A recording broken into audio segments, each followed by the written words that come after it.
Welcome to Money Talks. I'm Liam Dann, New Zealand Herald business editor at large. This is a podcast where we talk to New Zealanders about money and how it has shaped their lives.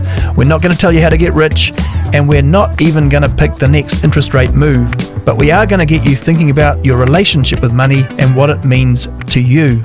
With me today, I have Jason Hoyt, actor, broadcaster, sports commentator. Kia ora, Jason. Missed anything there? There's probably Well, I always, those are the professional sides of my life. Father. Yeah, father, that's right, family man. Husband, yep. son, all of those things, man. And comedian, I don't know, sort of across the breadth of what you do. Yeah. Well, I guess, a lot of people do call me a comedian. It's not...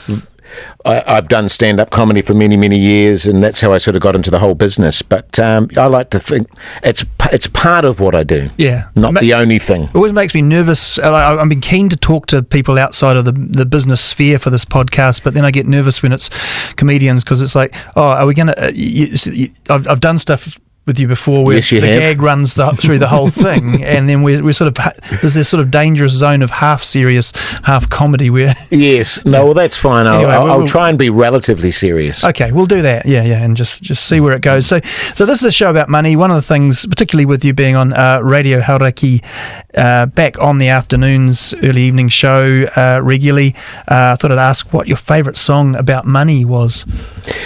Oh, that's a really good question, actually. I would have to say probably Simply Red's Money is Too Tight to Mention. That's a good one. And it's very pertinent to my early life with regards to money. Very, very too tight to mention. And actually, I got to say, a really good first album. Like I know he got annoying later on, Mick Hucknall, but that album is pretty good. Yeah, very good. And so Money Too Tight to Mention, that's right. We're sort of looking at money in your life, and maybe if we jump back to the very beginning, do you have a sense of when you first remember holding money in your hand or money being a factor in your life? Weirdly enough, I think the first time I really became aware of money was my grandma, when we used to have Christmas, she used to put coins in her pudding. Oh, yeah. You remember those? Yep. And I can't remember, maybe they were like 5-cent pieces, which was a massive choking hazard and not great for the teeth. But I remember the thrill of sort of munching through, as a little kid, my grandma's, I guess you'd call it Christmas cake. And finding the little 5-cent pieces and thinking I was as rich as Croesus. Yeah, that's right. So it was, I don't know, I guess it was a lucky money or something like that. Yeah. And the tooth fairy, of course. Yeah, that was a big thing for me as a kid, and in fact, I almost got to the point where I started harvesting my teeth just to get some sort of financial return for it, Yeah. And did you get pocket money as well? Was that chores? Or no, interestingly, we didn't. I mean, I've got 4 daughters, and as they were growing up, they got pocket money, but my father was a little too stingy for that. Right. I mean, we did jobs because we were expected to do jobs, and we certainly, there wasn't any kind of financial recompense for it. You just did the job because your dad told you to. But now, I mean, I've made the tragic mistake recently of giving my youngest daughter my FPOS card to go to the mall, and I joke, I kid you not, she came back with bags of shopping, and I was like, no, that's not the idea. Sorry, I'm laughing too hard because I've got a teenage daughter myself. Yes, exactly. So did that make it a bit tough when you're hanging out at the dairy with the other kids and they're getting their 20-50 cent mixtures? Did you have a way to... Oh, well, I think Dad, when he was in a good mood, would occasionally give us a 20-cent piece. I remember the thrill of being able to buy my lunch for school. Yeah. And I think it was like something like 20 cents or 50 cents could buy you a mince pie, a packet of chips and a donut. Yeah. And that was something that I used to love. So take us back. Where were you growing up? I actually grew up in Rotorua as a young kid, and then at the age of about 8 years old, I went to boarding school up in Auckland, Dilworth here, and I was basically at Dilworth till I was 18. I was a country boy, but I used to go home in the weekends. But about at about the age of sort of, I think it was 12 or 13, my father moved back up to Auckland, so we moved back up to Auckland around then, and I've lived here ever since. Sure. So if you're at boarding school, was there a sort of dynamic with kids having money, or did you just not need any money during those? Well, you didn't really, because everything was sort of provided for. And, the great thing about Dulworth too, which, it is a private school, but it's also fully funded by the school. Yeah. And so the kids that went there, they didn't have fees or anything like that. And that's because I understand, from my understanding of it, James Dilworth, who started the school way back in the early 1903 or something like that, 1908, actually essentially bought all of the land of Newmarket. Yeah. So the Dulworth Trust Board, I think, basically owns Newmarket, so they don't need to charge kids. And the school was specifically designed for kids with single parents or under sort of financial duress, that sort of thing. So that's why it was set up. And actually, I might be wrong here, but there's actually quite a few comedians and people of that ilk who've come through Dilworth, right? Yeah. Well, I mean, interestingly, in my year, a lot of my year ended up in the arts. Yeah. You got guys like Brendan Lovegrove, who's a stand-up comedian, and a lot of my friends are painters and artists, which was interesting because the year before us, they're all in banking, and in finance, and doing massively well. Yeah, it's funny how things sort of take hold in a year. I think my year, I was knocking around with Guy and Espiner, so we were a journalist kind of year, and then year below us, Stephen Fleming, and right, the sporty boys. Yeah, we were not. So, okay, so you. What is it though so you came out of school? When did you first have a sense of having a job or having some of your own money then? So did you get a job coming out of school, or was it straight to university? I went initially straight to Teachers Training College. Yep. But I only lasted there for about 3 months because it was just like being back at school. Right. And I was enjoying the freedom of not being at school. Yep. And I did sort of odd jobs. I worked for a podiatrist for a while. All right, that's fingernails. Feet, and making the sort of plastic panels for sort of adjustments that needed to be made in people's shoes and all that sort of stuff. And that was actually really well paid. Yeah. And I remember just getting, I think it was something like $800 pay for 1 week, and just thinking that was a fortune. Yeah, well, back then it was. Yeah. But I also worked at Greenpeace for about 1.5 years, and that was door to door. Yeah, which was really quite tough. Yeah, that looks like hard work. Even when you see the guys on the street corners and things, it was hard work, but it was a lot of fun, and I met a lot of really good people doing that. And then I went to university for a while, and that really didn't last very long. I think it lasted about 6 months, and then I got into my acting. Yeah. Okay, so then I guess the question, has money ever been a big driver in your career? It's sort of almost redundant, but you haven't gone, right, I need to get rich and this is how I'm going to do it. No. I can honestly say money has never been a motivator for me. Yeah. And I've always been interested in the arts and in acting and that sort of thing. I mean, money was only ever an issue for me when I didn't have it. Yeah. But it wasn't something that I had any kind of great financial plan. I was blissfully ignorant, really, of planning and sort of plotting out my future. It was all pretty random how it all came about. But no, money was never what motivated me. So you're able to sort of stay in the moment and not worry too much. Yes. Yeah. And actually, it was probably the brokest I've ever been was when I, left university and I was just hanging out with my mates. But it was probably the happiest time of my life too. Yeah. I mean, we didn't have money, we accepted that, and then occasionally we'd get some money, we'd do odd jobs and that sort of thing. We had a ball. Yeah. It was simple. So you got enough to eat, enough to buy some beer. Yeah, enough to pay the rent. Yeah. And that's all you needed. Yeah, that's right. So you've done the odd jobs, you're getting it. Acting must be a tough gig, right? Especially when you're starting out, and as you say, you've got that sort of passion and the love of it and the camaraderie that probably keeps you going. But, is there a professional side? Do you get any help on how to turn this into a career where you can make money?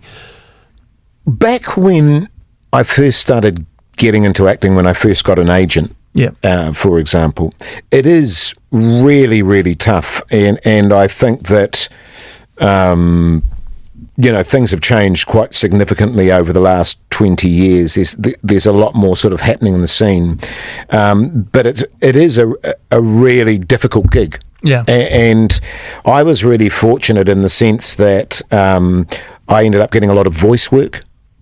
Which really actually paved the way for me in many respects. But it was a really difficult time when I first started getting into acting because I had a young family. Yeah, I had a mortgage, thanks to my parents-in-law.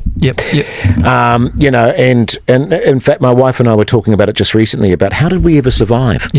Because the reality was you would get a job, and that was no guarantee. That was there was no security in it because you never knew when you were going to get a job, and you'd get a job and that would be fine and that would last a week or whatever.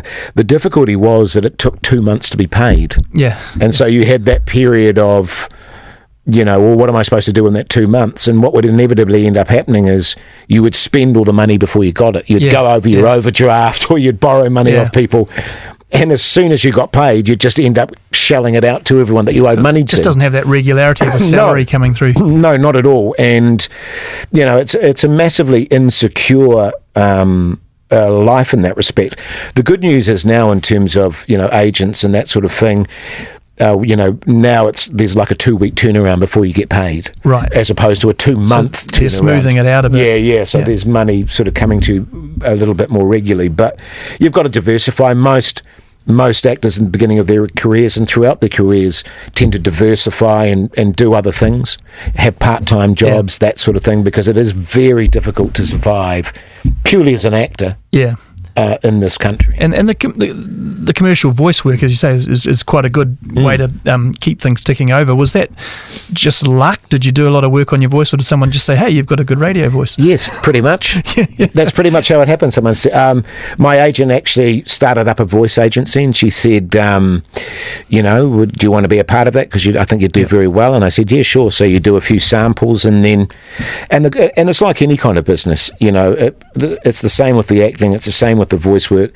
Once people begin to know who you are, then work starts to start happening, and you start getting it becomes a little bit more regular. It's when you're starting off that it's difficult because often you didn't get auditions because no one knew about you or heard about you, and so the early days were really difficult. I had many sleepless nights. Over the overdraft. I remember one stage we'd missed 2 mortgage payments. I hadn't had any work. There was no work coming, and it was just like, oh my God, what are we going to do? Clutching my face at 3 a.m. That is stressful, especially if you have, as you say, you've got a young family happening already, and so you've committed to the stress of all of that and mortgage and I mean, I looked back at the sort of the CV online. I might have a good this researchers, but you were there or thereabouts for a lot of that early work around Hercules, Xena, all that kind of first flush of West Auckland Hollywood kind of stuff. That Hercules and Xena was massive for the acting industry, not just for actors but for directors and for crew, and I think for many New Zealand crew and many New Zealand actors and directors and so forth, it was a massively vital lifeline. If that hadn't have happened, I wouldn't have survived. I was very fortunate to get quite a bit of work on it, and it was, and the great thing about it too, it was American money.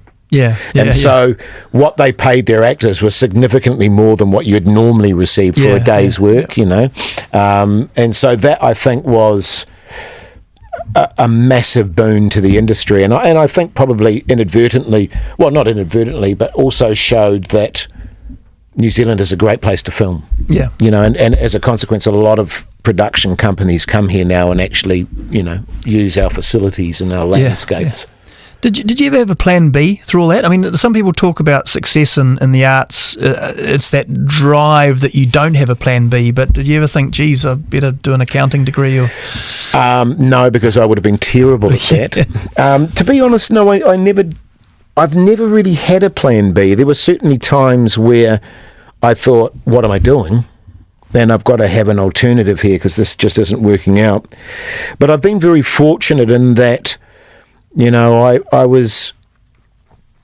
was always sort of something happening for me work-wise, and I think there was always just enough to get by. And as I say, the further along you get in your career, the more people get to know you, the easier it becomes, and opportunities start opening up, and as a consequence, when I started doing the ACC commentary and working with Mike Lane, which I absolutely loved, I felt like I'd found my calling, and I knew that Mike Lane worked in radio, and I said to him, I want to work in radio, and he said, okay, let's get you working in radio.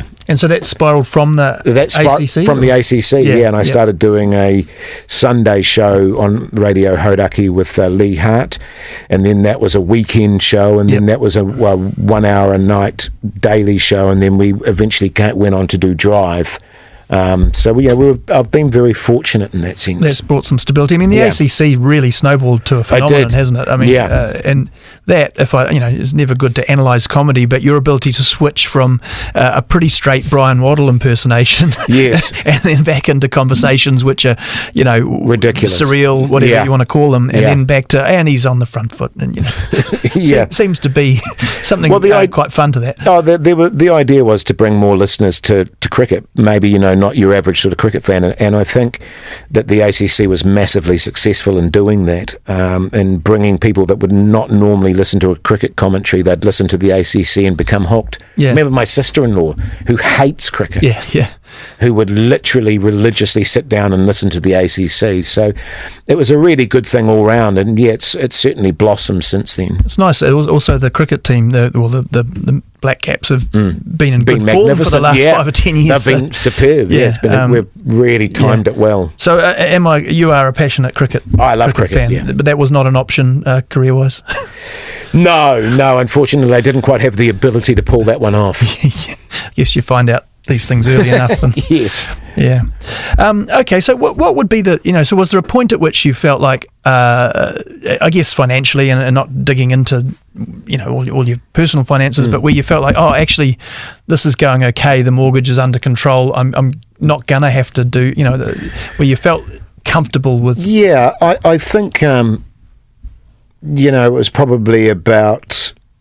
It was probably when I started working in radio, to be honest. And having that regular wage was, to have a wage coming in every month was a completely new phenomenon for me. And what that allows you to do is, when you've got that consistency of money coming in, then you can make plans. Okay, so I'm getting X amount per month. We can use this for that, we can put this aside.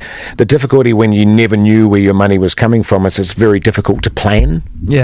And we were also very fortunate. We bought a house out in Glen Eden, West Auckland, 14 years ago. Essentially for nothing. It was a real outer fringe place to buy then. It really was. And we were very lucky in that, there were times where we felt we were going to have to sell, but we've done really well to sort of hold on to it. And as, of course, with property values now, they've just gone insane. And the valuation on our house has sort of increased and increased and increased. And I think that's added to some stability too. But I think my wife and I have been very conscious of, knowing that you've got this capital. Not going out and loaning and borrowing money to go and, and we've been very good in that sense. And so, now we're in a situation where our mortgage is very small. And that has made a huge difference. In fact, we've spent the last sort of 4 years kind of increasing our payments of our mortgage because we can. So you've done the right things. Have you been listening to do you get personal finance advice? Or? No, I was going to go and see a financial advisor, and I still plan to actually go and see a financial advisor. But no, I guess it's just being sort of aware of your situation. And, I've often heard the saying that removing debt is as effective as savings. And that's kind of been my philosophy. And because we've been in that position of the last sort of 5 or 6 years where our mortgage has been diminishing quite significantly, we've been able to each year actually up our payments. Have it more and principal. It's amazing the difference it makes. Yeah, and while rates have been going down, I know I sort of said we wouldn't talk about the rates, but actually if they are starting to head up, you've done the right thing, because then you can absorb the interest rate rises and your cash flow stays roughly absolutely. And we started to, in the last couple of years, to, making lump sum payments on our mortgage. Yep. And just whacking off, I think you're allowed to do 5% of what you owe or something like that. Yeah, yeah. So we've been doing that, and once again, just that, I was amazed that even if you increase say for example, your payment by $100 a fortnight, it's incredible how much of a difference that makes. Yeah, that's what when they talk about financial literacy and getting into classrooms, I think just a big debt calculator and showing people how much compound interest, how horrendous it is if you get into debt, or how much it can work for you if you go the other way. It's often quite basic stuff, but it makes a huge difference. So obviously the personal finances, you've sort of got them under control. Do you sort of, I know you're playing a fairly opinionated talkback show host in an alternate reality as well. Yes. Do you sort of have views on fixing the economy and what? I don't know why I laugh. No, but I one of the things I do feel very strongly about, because I can relate to it, particularly in the early days of my career and stuff. I totally understand how people can get caught in the poverty trap. Yes. Yeah. And you'd be in that situation.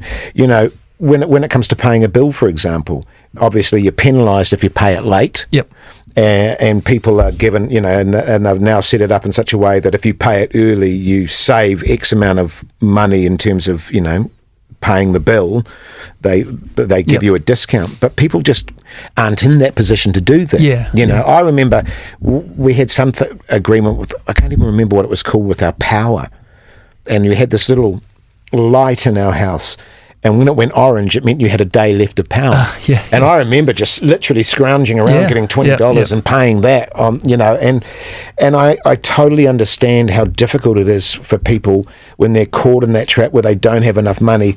You look at the extraordinary rents that people are paying. I've got young daughters that are renting, and I'm horrified by that. They're paying an absolute fortune in rents. And so, I have a lot of sympathy for people that are in that situation and can never quite get ahead. The stress of just meeting the bills each week just means you can never, Well, and having to chop back on food or chop back on this, and chop back on heating or whatever it is. I think we do need to sort of address those sort of issues. But, I do have a lot of sympathy for people that are really struggling on a weekly basis to deal with stuff. Yeah, I mean, do you have a sense of, or do you have sort of views on why you think some people are poor and some people get rich in this world? Bit of a tough philosophical question. Well, it is a tough philosophical question. They talk about there's some sort of absurd statistic, that the world's wealth is owned by like 4% of the world's population type of thing, and and I don't know what it is, but once again, I think of my wife and my daughter who work in mental health, right? And a desperately needed resource in our community for people that are suffering from mental health issues and things like that. And I see what they're getting paid. And I just go, that's disgraceful. And I see what I'm getting paid to go on and talk crap on the radio. And those sort of incongruities really bug me a little bit. And and I think about that. One of my daughters who's a community mental health nurse is actually currently in Australia. Doing that and doing very, very well, and she literally gets paid double what she got paid in New Zealand. And I think as a government and as people, we need to prioritise things like mental health and those sort of things, and pay those people, care workers, looking after the elderly, all of that sort of stuff, pay people properly for providing that kind of service. And you can see where the costs of all these problems that maybe we could actually save some money in the long run, I guess. Well, mental health's going to be the biggest issue for humanity as far as I'm concerned, and it kind of is now. It really is a huge issue, and I guess what I'm trying to say is at times I have a real issue with what we prioritise. And what we value in terms of what we spend our money on, and it often feels completely out of whack to me. Yeah, you know what I mean. Our priorities should be elsewhere. Sometimes, and it's quite hard to step out of, because there's just such a constant barrage of I know the way we live now, and everything is online and pointing us towards being part of the spending machine, I guess. I mean, we're part of it. We're part of the media. yeah, totally. So when you first got a bit of money in your hand, that $800 a week or whatever it was, what did you spend on? What was your indulgence when you first had something to spend? My indulgence, really, I mean, because I was in a flat with a lot of guys, and really we were just into having a good time, to be honest. Yeah. So food, probably beer. Yeah. That was kind of our priorities. I mean, we weren't, and rent and the occasional bill that we paid. Having said that, I remember we were renting this magnificent home in Remuera. Why they lent it out to 5 layabouts like us, I will never know. But I remember once we got our power cut off because we hadn't paid the bill, and we went, we'll just live without power then. Yeah. And we did. Yeah. For about 2 months. Yeah, I have nightmares still, actually, about being back in one of those flats that I lived in Christchurch. But so you had one of those flats that was a kind of the party flat? Or? Oh, yeah, very much the party flat. Very much so. Very much so. Yeah, with a very clean kitchen and bathroom. Wow. Yeah. I can't recall anything in that place being clean, actually. It was, and as I say, it was a magnificent home. It was like oak sort of kitchen, and they must have gone in there after we left and just been horrified. Because you were in the early days of the Auckland sort of stand-up scene. This is 90s, right? I mean, I was in Auckland, I think, some of that. I remember it was quite a buzz around that scene. A lot, but probably not a lot of money, I imagine. No, not a lot of money. Not when we started off, but, I was just trying to recall what we'd get paid for a gig. It varied from gig to gig, but it would be maybe $40 or $50. Right, so it was a hobby, really. Yeah, it was like, but that to us was a fortune. We were like, oh, fantastic, which we'd immediately go out and spend at a bar. Yeah. Or at the bar that we were working in. So, but you look at that stuff now. That is your training ground. Oh, it was totally our training ground. Honing the voice, honing timing, all that sort of stuff. Absolutely, it was a good time. It was a good time. Yeah. And how about now? How about, I guess, comfortable to some degree, mortgage under control? What's an indulgence these days? I guess one of the things that I love, my wife and I really enjoy, is taking the family out to dinner. Yeah. I love eating out, and I love good restaurants and good food. I suppose that would be our biggest indulgence. But no, I have very few needs, really. Yeah. You know what I mean? Yeah. We're very lucky in our family, is in the sense that on my wife's side we have a family batch in the Manukau Heads, and it's beautiful. Yeah. And I feel blessed to be able to have it. I just love to go away for a weekend there with my wife or my kids, and just hang out. I don't need much. Yeah. And that's actually of itself quite nice, and I think it's a symptom too of, remembering what it was like when we didn't have money. You learn to live pretty simply. Yeah. You just sort of prioritise and stuff, and we can help our girls out occasionally with things, and hopefully maybe a little bit further down the line, we can help them get into a home or something like that. But essentially, it's just being financially secure enough to remove the downside, the stress, right? And then be able to live the life. We don't have those. Oh my God, how are we going to pay this moments? Anymore, And if you take the car to the mechanic and things need fixing, we don't go, oh my God, what are we going to? How do we pay for that? I think John Key once said that's the definition of being rich, is not having to worry about the car breaking down. And that used to be a nightmare, because we always had terrible cars. That's again that poverty trap you're talking about. Because you couldn't afford something amazing. You got the worst car. You got to. But it is interesting. Even talking to some very, very wealthy people, when you cut through it, quite often it is just that. It's just that being comfortable enough to, and then they'll always talk about the the basics, family, getting away to somewhere to relax, and all those things. Well, it's a real blessing to be able to to say to my wife, should we go out to dinner? Yeah. And then you just go out and it's not a concern, And I remember actually my wife saying to me, all I need is for my, for the girls to be okay and to not worry about bills, and for us to go out occasionally. Yeah. And I went, can do that. Yep. And some freedom to have a bit of a laugh. Yeah. On the radio. Yes, exactly. Yeah. Brilliant, Jason. Thanks for that. No we'll worries. leave it there. Thanks, man. Cool. And thanks for listening. If you've got feedback, drop me a line at liam.dan@nzherald.co.nz. And if you want to hear more of these, please subscribe at iHeartRadio or wherever you get your podcasts.